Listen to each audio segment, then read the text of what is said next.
马兴瑞最骇人的罪名终于浮出水面，谋反。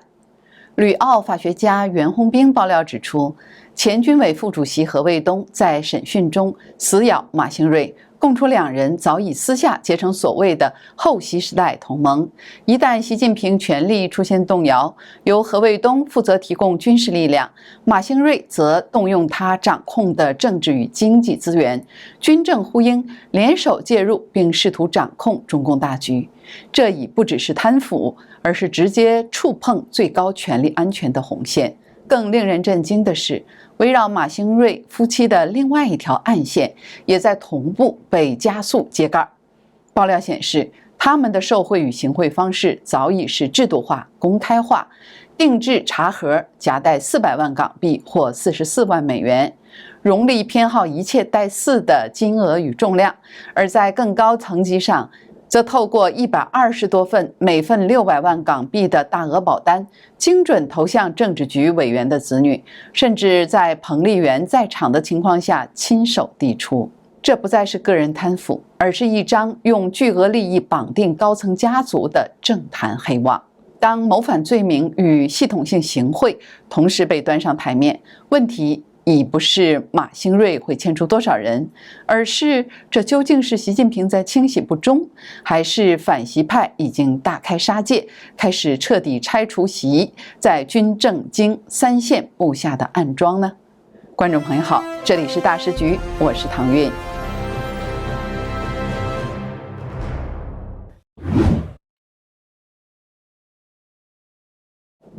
在连续4次缺席了中共重要的会议后，前新疆党委书记马兴瑞出事了，基本上已经是板上钉钉的事情。而关于他的罪名，继巨额贪腐、涉嫌支持疆独等罪名后，又传出了他可能还涉及到谋反。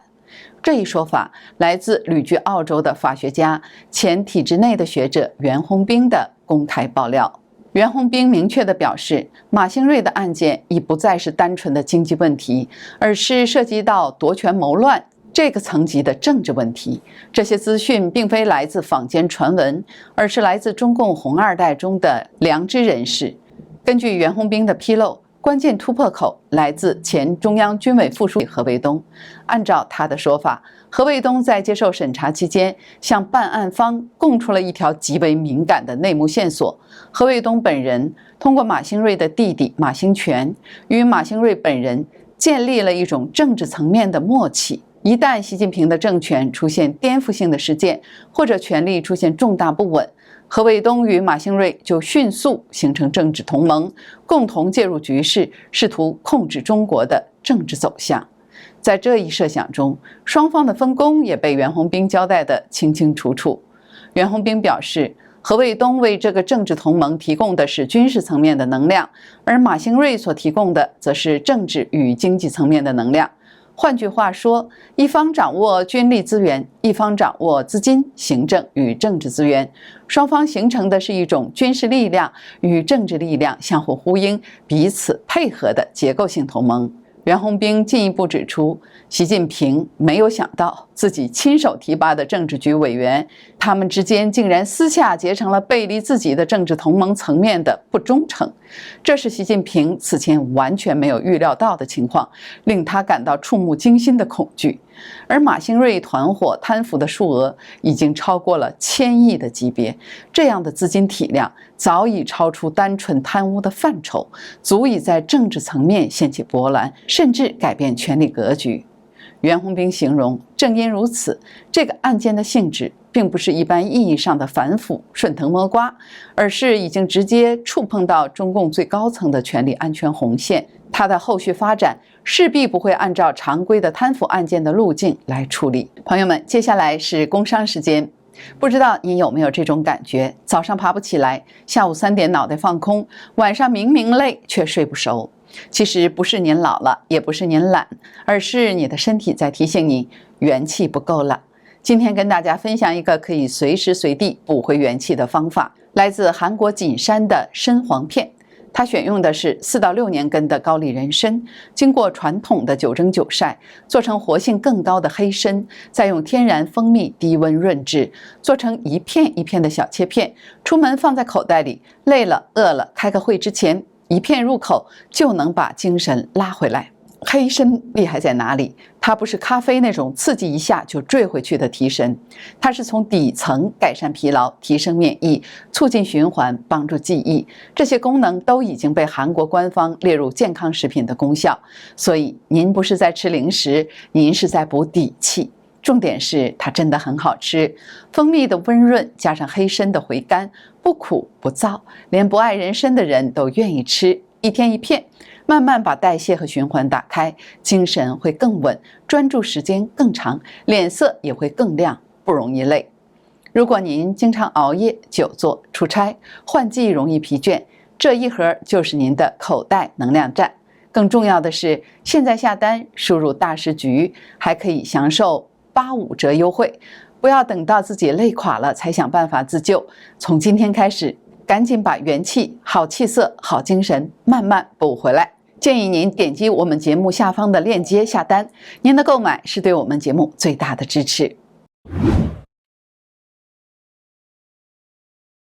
不过需要指出的是，袁弘彬这一系列爆料本身也建立在一个非常明确的前提判断之上，那就是当前这一轮针对马兴瑞、何卫东等人的处置行动是由习近平亲自主导的清洗行动。在这一叙事框架中，无论是何卫东被审查供出马兴瑞，还是马兴瑞随后迅速被拿下，都被解读为习近平在觉察政治不忠诚后对核心权力安全所做出的反击。换句话说，按照袁弘彬的理解，这一波军队与政坛的连环震荡仍然是习近平掌握主动权的体现，为了自保而不得不痛下决心处置了自己一手提拔起来的核心心腹。另外一种判断则认为，这一轮大清洗是由反习派推动的。时评人士唐金远先生就认为，把马兴瑞和卫东的问题简单理解为背叛习近平、被习反手清洗，在政治逻辑上其实存在疑点。因为无论是何卫东在军中的位置，还是马兴瑞在地方与经济系统中的资源，他们的一切权力和资源都来自习近平夫妇。如果没有习近平的提拔与授权，这两个人不可能在短时间内积累到足以另起炉灶的条件。而且这两人都是在20大才刚刚上位，不可能被提拔上来才2、3年，突然脑子进水要去夺习近平的权，政治逻辑上说不太通。因此，何卫东的私家军和马兴瑞的私家金库其实都是为同一个目的服务，就是帮助习近平夺回大权，而不是要去夺习近平的权利。他们都是习近平夫妇最核心圈、最受信任的习家军。马兴瑞是彭丽媛山东帮后工党的头马，何卫东是习近平在军中掌控军权的头马。唐靖远的分析和前中共党校蔡霞教授的爆料是充分吻合的。就在今年10月，蔡霞在自媒体频道芳菲时间上爆料说，何卫东和苗华之所以被抓，是因为中共军委副主席张又侠掌握了他们打造秘密军队的情况。这支秘密军队的驻地设在河北廊坊，完全独立于任何现有的战区、军区以及军队常规体系之外。这支部队的装备配置是副军机的标准，并且这支部队的指挥链条极为特殊，只直接听命于苗华和何卫东2人，而不接受其他任何中共军方机构的调度或干预。蔡霞认为，组建这支部队的目的显而易见，就是专为习近平量身定制的私人秘密武装，是习近平的私家军。廊坊距离北京只有几十公里，因此一旦出现政变、骚乱或内部冲突，就可以在短时间内直接介入中南海。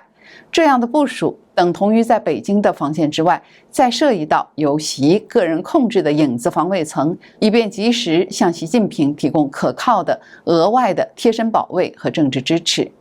如果是这样的话，那么马兴瑞呼应苗何的行动当然也是接受习近平的授意而为，而不是为了推翻习近平，或者是在习近平权势出现危机的时候夺权。蔡霞直言，苗华与何卫东是习近平在军中的生死桩，2人同时被拔除，等于直接切断了习近平在军委系统中的核心控制链条，使他在军中原本依赖的直通指挥与安全屏障瞬间瓦解。而现在，马兴瑞被查，火势持续向上蔓延，中纪委书记李希也被推到了舆论与权力风暴的中心。如果李希同样出事，这意味着什么？那就不只是再倒下一名高官，而是等于彻底斩断了习近平在政坛与经济体系中的关键支点。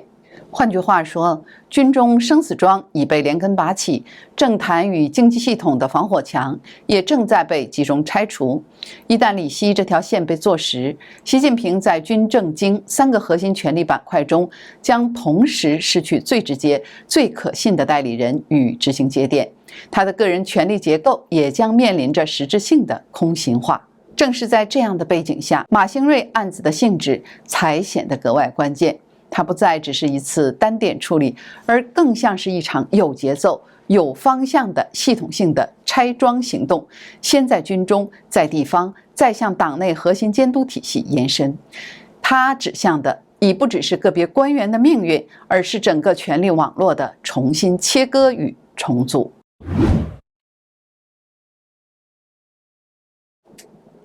随着马兴瑞案的持续发酵，相关爆料逐步勾勒出一个清晰的轮廓。马兴瑞还有他的妻子荣丽的问题，并非是零散受贿或者是偶发行为，而是长期形成的一套高度个人化，同时又极具系统性的操作模式。这套模式大致可以分为两个层面，一个是贪腐的具体手段与个人偏好，二是借由金融工具对政坛高层家族进行隐秘的贿赂和拉拢。据旅澳自媒体人蒋网正披露，马兴瑞夫妇在受贿的方式上呈现出明显的固定偏好与模式化特征。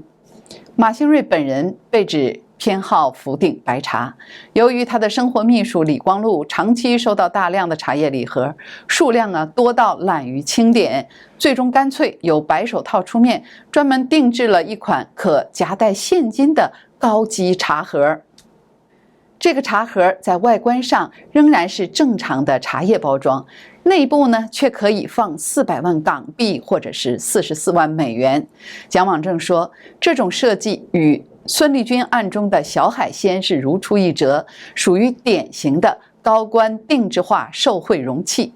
而马兴瑞的妻子荣丽则特别偏好带有4的数字，把它视为案发的象征。他喜欢收到400万港币或者是44万美金，办事呢就会比较顺利。金手镯、金首饰喜欢佩戴44颗，买楼喜欢按时4楼，也就是16层。这些都显示出马兴瑞夫妇的贪腐行为早已高度制度化，还有公开化。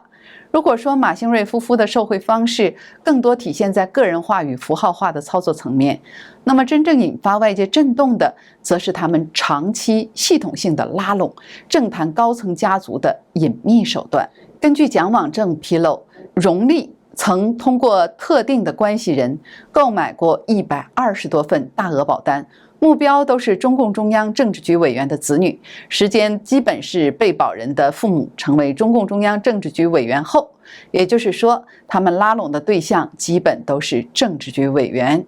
蒋网正披露了几个保单的受益人，包括英勇的女儿英晶晶、钟少军的儿子钟鹏宇，还有丁薛祥的儿子丁其明、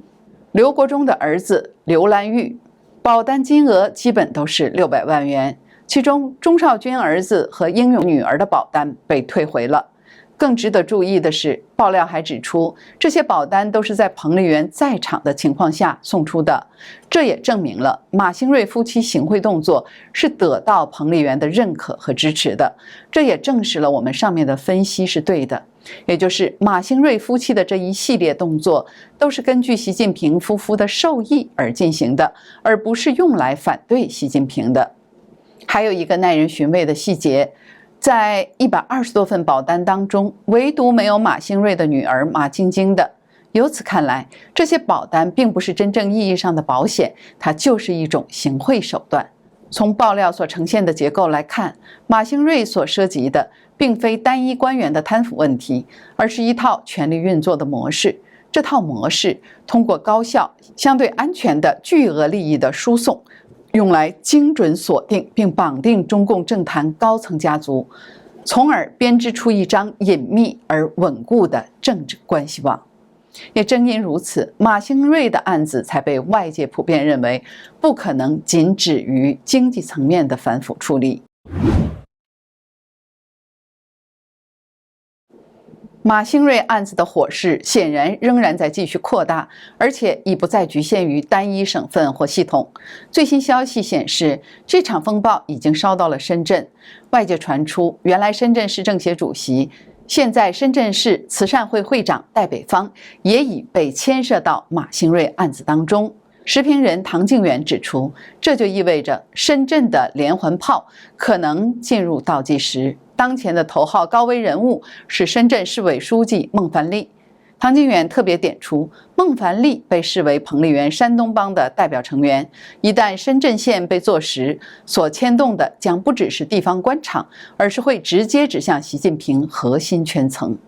事实上，马兴瑞的影响范围本就超过新疆一地，他的部下是长期以来被布局在江苏、浙江、海南、四川、新疆等地方政府内部，同时还延伸到北京航天系统、装备工业部等关键中枢系统。如果马兴瑞正式倒台，他的震慑效果将直接冲击习近平家族，还有整个习近平阵营。因为这个案子实际上已经把习近平在党政系统中的半壁江山都卷了进来。唐靖远先生认为，从目前的节奏来看，元老派正在利用这宗习家军的核心大案，顺势发起一场针对党政系统的全面清洗。此前何卫东、苗华的案子已经在军队系统引发一轮大清洗，官方把它定性为肃清流毒。而可以预期的是，一旦马兴瑞的案子被正式官宣，同样肃清流毒的话语体系也将被复制到党政系统之中。习近平在去年的3中全会上已经失去了对军权的实质控制，而在随后的4中全会上又进一步丧失了对党权的主导地位。因此，从权力结构的角度来看，习近平个人的权力危机其实已经可以说是过去式了。他现在面临的是当局不得不加快速度来揭盖子的危机。这里是大时局，感谢您的陪伴与思考，请订阅、分享并打开小铃铛，一起在动荡中坚守真相，在黑暗中点燃希望。